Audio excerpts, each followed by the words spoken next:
Bismillahirrahmanirrahim. Assalamualaikum warahmatullahi wabarakatuh. Waalaikumsalam warahmatullahi wabarakatuh.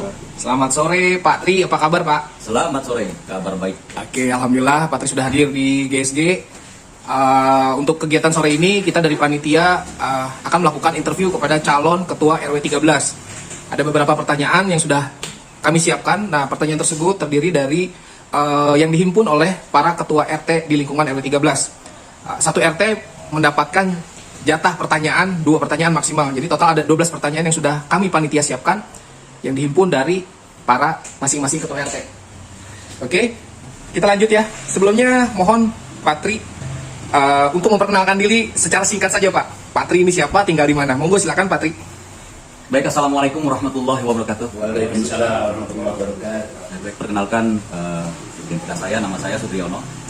Kebetulan saya tinggal di Pondok Kencana ini dari tahun 2001 di RT 5 yang semulanya RT 3, kemudian menjadi RT 5 di bawah Pak RT-nya Bapak Abdurrahman. Sedikit perkenalan dari saya, bahwa saya berasal dari sumber pensiunan dari militer, kemudian beralih ke dunia advokat sampai sekarang.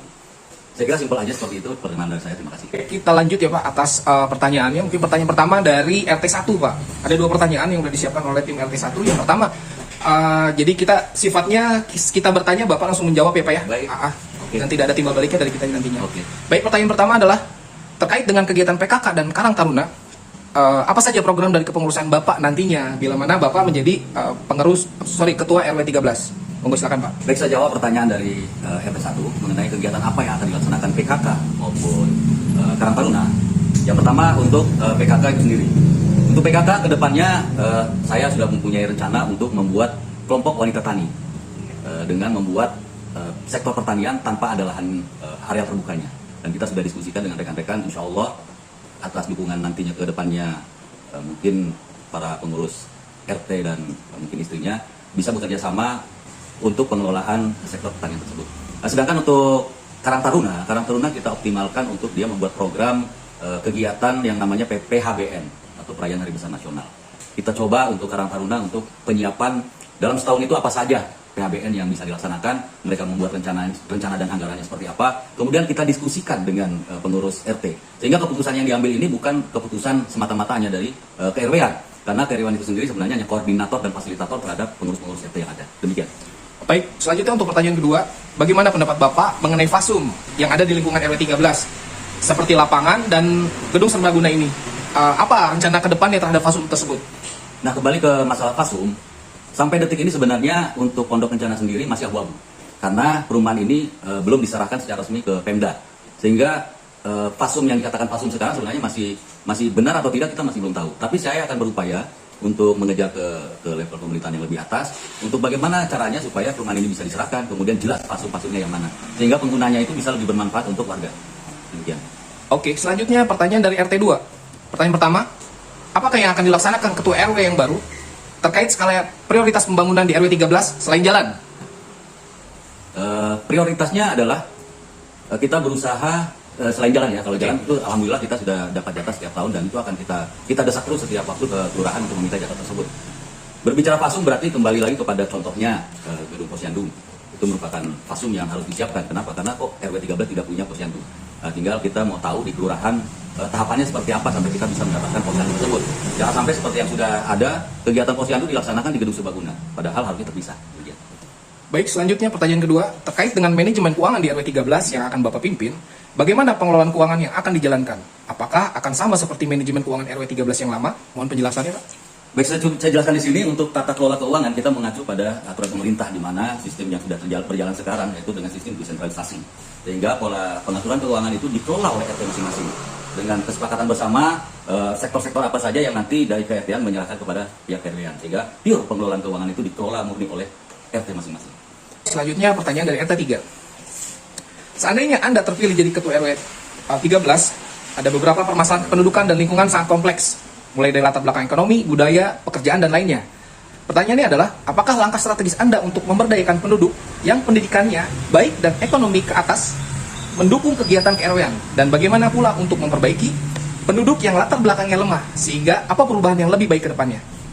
Jadi justru itu kita sudah punya program untuk sektor agrobisnis, di mana di sana kita akan membentuk KWT atau kelompok wanita tani, dan kedepannya insya Allah mudah-mudahan terrealisasi dan dijawab oleh Yang Maha Kuasa, kita akan membuat P4S, di mana P4S ini nanti yang akan mengelola KWT-KWT tersebut, sehingga ketika kelompok wanita tani ini berjalan sampai dengan tingkat PRT-an, karena di sana nanti akan menghasilkan suatu profit, suatu penghasilan, di mana kita menyiapkan bibitnya, kita menyiapkan media tanamnya, kita berupaya untuk mencoba bahwa jangankan kepada yang ekonominya kurang, di sini saya juga berharap KRT juga memiliki satu income tambahan yang bisa nantinya bisa menghidupi kegiatan KRT-nya tersebut. Kemudian kita juga berupaya untuk membuat suatu bentuk program kerja di mana di dalamnya tercantum kondisi warga seperti apa, mungkin yang pengangguran dan lain sebagainya, di mana kan ada program-program dari pemerintah itu mengenai ada bantuan langsung, ada bansos, mungkin itu bisa kita dobrak di pemerintahannya, demikian. Baik, pertanyaan kedua adalah potensi apakah yang akan dikembangkan di wilayah RW 13 Pondok Kencana Permai sehingga menjadi potensi unggulan ke depannya? Nah, tadi potensi yang saya lihat nih di Pondok Kencana, di mana di kompleks ini ternyata banyak lahan-lahan tidur. Lahan tidur di sini ada lapangan, saya lihat ada jalur aliran sungai yang tembokan tersebut, ada mungkin rumah-rumah yang kosong ataupun rumah-rumah perorangan, itu kan nantinya bisa menjadi lahan-lahan yang kita siapkan untuk menyimpan tanaman-tanaman yang kedepannya bisa siap jual. Sehingga mulai dari KRT sampai warga itu akan mendapatkan hasil dari sana. Dengan demikian, kita juga akhirnya bisa memberikan tambahan yang lebih baik kepada security, penghasilan untuk mereka, sehingga alhamdulillah insya Allah mudah-mudahan ini bisa dikerjakan, dan itu pun tidak bisa hanya dikerjakan oleh pengurus KRW-an, kedepannya juga akan bersinergi dengan pengurus KRT-an. Selanjutnya untuk pertanyaan dari RT 4, pertanyaan pertama adalah bagaimana jika Anda menjadi ketua RW 13 untuk mengatur manajemen keuangan RT dan RW, yang mana keuangan ini berasal dari warga, yang mana dilihat dari masing-masing ekonomi di wilayah RW 13. Nah, justru itu tata kelola sistem desentralisasi tersebut mengacu supaya yang tahu kondisi warganya ini kan RT. Dia tahu mana yang mampu, mana yang tidak, sehingga nanti pun besaran iuran ataupun kontribusi ke RW dengan kebutuhan yang harus ditutupi oleh KRW-an itu akan terlihat jelas. Dan di sini sistem keuangan kita terbuka, di mana nanti per triwulan pihak KRW-an itu akan menyampaikan laporan pertanggungjawaban keuangan, sehingga di sini tidak ada yang ditutupi dan tidak akan menimbulkan suatu hal pemikiran yang negatif terhadap pengurusan yang ada. Oke, selanjutnya, apa rencana Anda sebagai koordinator di RT-RT di lingkungan RW 13 untuk memfasilitasi keinginan warga RW 13? Tentunya kalau seperti itu, untuk memfasilitasi keinginan warga, setidaknya kita harus selalu melaksanakan kegiatan kumpul, di mana kumpul tersebut kita sudah terprogram. Misalnya kita membahas tentang rencana kerjanya seperti apa, sehingga di situ kita akan tahu mungkin ada usulan dari warga RT 1 atau RT 2 yang disampaikan oleh Pak RT-nya, itu bisa kita bicarakan, kita carikan solusinya, sehingga keputusan untuk melangkahnya bukan keputusan sepihak tapi atas kesepakatan bersama. Selanjutnya pertanyaan dari RT 5. Pertanyaan pertama, apa yang akan dilakukan nanti jika Anda terpilih menjadi pengurus ketua RW dalam upaya menghimpun gagasan dalam pelaksanaan pembangunan dengan mengembangkan aspirasi dan swadaya murni masyarakat? Kalau menurut saya, yang pertama itu dioptimalkan bagaimana supaya kita mendapatkan sumber-sumber dari luar dulu. Jadi tidak semata-mata dikit-dikit kita langsung meminta dari warga, sedikit-sedikit kita membebani warga. Karena kita lihat sendiri dan kita ketahui kan tidak semua perekonomiannya sama, dan kita tidak bisa pukul rata sebutannya. Ya kita upayakan dulu. Misalnya ada program apa, kita bikin rencana programnya, kita sampaikan saya sebagai fasilitator ke pemerintahan yang lebih tinggi, mungkin saya bahas dulu di pemerintahan tersebut, solusinya seperti apa. Nah setelah itu hasilnya baru kita bicarakan lagi secara bersama. Oke, selanjutnya adalah apa rencana pengurus nanti dalam upaya menangani permasalahan keamanan dan ketertiban agar tercipta lingkungan yang tertib, aman, dan nyaman?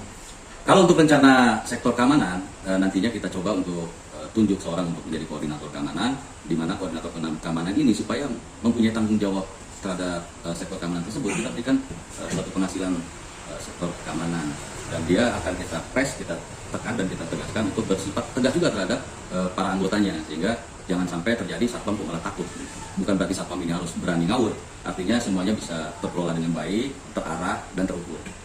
Selanjutnya adalah pertanyaan dari RT 6. Pertanyaan pertama, kenapa saudara tertarik atau mau menjadi ketua RW 13? Sebenarnya ketertarikan saya untuk maju menjadi calon ketua RW ini diawali dari rasa peduli saja awalnya. Jadi peduli karena selama ini ya kita teruskan saja mungkin sistem pengumpulan terhadap program yang sudah ditetapkan ini menurut saya kurang tepat karena mungkin selalu langsung dibebankan kepada warga. Jadi setidaknya kita berupaya ada sedikit perubahan lah, jangan sampai terjadi seperti yang sudah. Baik, selanjutnya pertanyaan kedua adalah apakah komitmen saudara apabila menjadi ketua RW dalam menata lingkungan secara merata dengan melihat skala prioritas? Contohnya di PKP masih ada jalan yang masih tanah. Kalau seperti itu, kita kan tadi sudah mendapatkan sen dari pihak pemerintahan bahwa PKP ini akan mendapatkan bantuan untuk perbaikan jalan itu sudah pasti per tahun kita dapat. Alhamdulillah itu bisa insya Allah terrealisasi dan mungkin pada saat musrembang juga Pak Lurah sudah berbicara seperti itu. Kemudian rencana saya kita juga tidak bisa hanya mengandalkan dari pemerintah karena bantuan tersebut akhirnya tidak cukup untuk apa yang kita inginkan. Mungkin nanti atas kesepakatan bersama dengan RT-RT kita mencoba untuk menabung dan menabungnya ini pun jangan sampai membebankan besarannya terlalu berat bagi warga. Kita minimalisir tabung sehingga saya kira kalau dikerjakan secara gotong royong baik secara finansial maupun secara pemikiran, saya rasa itu akan lebih mudah dikerjakan. Alhamdulillah, terima kasih Pak Tri. Telah selesai pertanyaan dari para panitia yang juga para pengurus RT di RW 13. Terima kasih Pak Tri atas kesempatannya. Wassalamualaikum warahmatullahi wabarakatuh.